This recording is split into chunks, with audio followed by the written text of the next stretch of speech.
Jocelyn Colleen Corpus.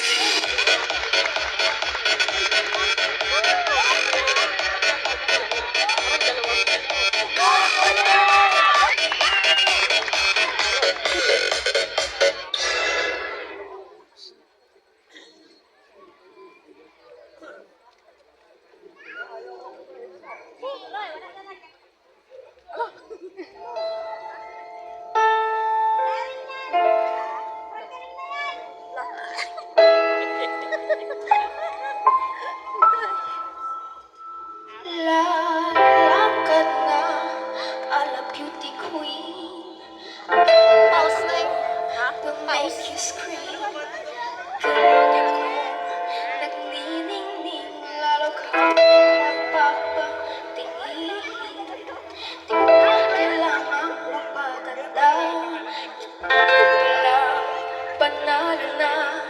Di ko need ng filter sa camera, naturang ganda'y ibandera.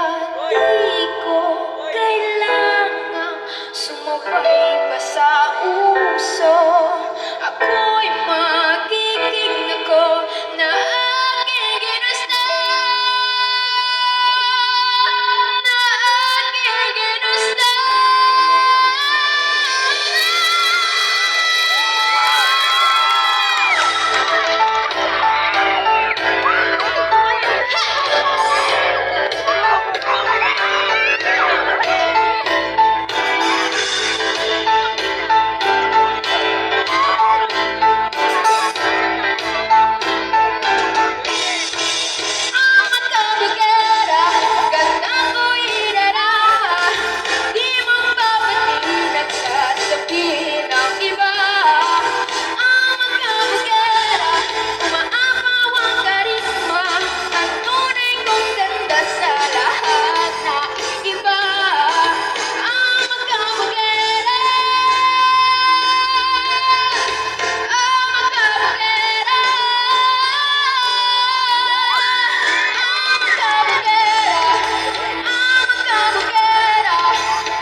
Performance from Manggarin National High School, Jocelyn Colleen Corpus. Once again, palakpakan po natin, Jocelyn. Sir Kentan, Wala na ang akong laki ng ngiti ni Sir Oo, DJ. wala na akong gustong sabihin. Parang ayoko na. Sige po, atin pakinggan ang komento. Kaya, may ubo pa si Paul. Atin po pakinggan ang komento ni Sir Jack. Yan na, Sir Jack. Hello. Okay. The power of your voice is talagang powerful. Yan. So, kasi, pag halimbawa powerful ang voice natin, hindi natin napapansin na medyo tumikiling na siya. Pero dapat, kailangan kontrolin natin yun. Para sa dulo, maintindihan pa rin natin yung lyrics. Puro ano yan siya, komento. Komento. Napakaganda mo, kulang ka lang sa make. Kulang sa... Ngayon, Iha, advice ko lang. Si Jen ay nag-makeup sa Jeremy. Sasali, kapag sinabi natin upbeat, no, you have to change your outfit. Kasi nahihirapan kayong isayaw, no? Ang upbeat kasi sinasayaw yan.